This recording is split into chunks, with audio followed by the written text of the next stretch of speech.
জীবনে কিছু মানুষ থাকে না নাপা এক্সটার মতো। আমার জীবনের সেই নাপা এক্সটা হচ্ছে আমার মা। আর আমার মেয়ের জীবনের নাপা এক্সটা হয়তো আমি হব। তো অনেক বেশি অসুস্থ ছিলাম বেশ কয়েকদিন, এখনও মোটামুটি সুস্থ, বাট কিছু তারপর অসুস্থতা রয়েছে। তো এত অসুস্থতা, এত সমস্যার মধ্যে হঠাৎ আম্মুর আসার কথা ছিল না, তারপরও আল্লাহ কোনো না কোনোভাবে আমার আম্মুকে আমাদের মাঝে আবার ফিরিয়ে দিয়েছেন। তো আম্মু আসার পরে নিজেকে এত অসুস্থতা, এত সমস্যা থাকার পরেও মনে হচ্ছিল যেন সব ঠিক হয়ে গেছে, সব সমস্যার সমাধান হয়ে গেছে এমন।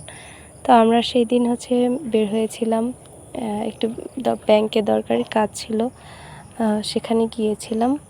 আর সেখানে গিয়েছিলাম আমার ভাইয়ের ছেলে এবং আমার মেয়ে দুজন গিয়েছিল একসাথে। ওনারা গিয়ে তো ব্যাংকে যে পরিমাণ লাফালাফি দৌড়াদৌড়ি শুরু করে দিয়েছে, ওদের দুষ্টুমি দেখে সবাই অনেক বেশি হাসাহাসি করছিল। যে দিন দুপুরে ডাকাত পড়ে না ব্যাংকে, ডাকাতের মতো শুরু করে দিয়েছিল।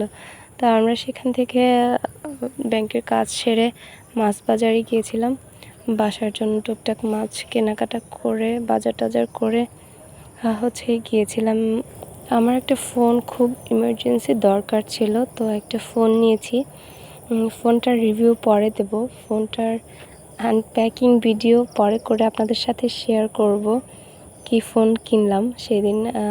এটা আমার ভাইয়ের শোরুম, ও এখানে জব করে, ওর শোরুম থেকেই ফোনটা কিনে সেই দিন নিয়ে এসেছিলাম।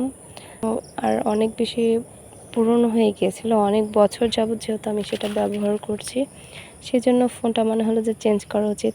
আর বাইরে এত বেশি রোদ, এত বেশি গরম, আমি কিন্তু আরাফাকে নাড়ুবেল করে দিয়েছি। ও যেহেতু চুল ঘেমে থাকে, অনেক বেশি অসুস্থ চুলের কারণে অনেক বেশি অসুস্থ হচ্ছিল, সেজন্য চুলগুলো কেটে দিয়েছি, একদম ফেলে দিয়েছি। তো নতুন ফোন কিনেছি, সেই খুশিতে মিষ্টি মুখ করতে হবে না। বাসায় এসে আমরা সেমাই রান্না করেছিলাম, আচ্ছা সেমাই। তো সেমাই খেয়ে আবার রিভিউ দেওয়ার চেষ্টা করেছি। তো অনেস্ট রিভিউ দিয়েছি, যেহেতু আমি নিজে রান্না করেছি এবং আমি মোটামুটি ভালো রান্না করতে পারি।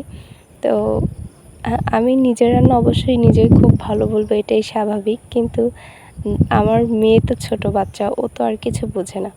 এখন ওকে যখন খাইয়েছি, মেয়ে বলেছে, আমি জিজ্ঞাসা করেছি আম্মু কেমন হয়েছে, বলে খুব মজাই। ওর মুখের ভঙ্গিটা দেখেন, খুব মজা হয়েছে, আম্মুর রান্না খুব মজা হয়েছে। তো এই তো আমাদের দিন এভাবেই যাচ্ছে, আলহামদুলিল্লাহ। সবাই আমাদের জন্য দোয়া করবেন।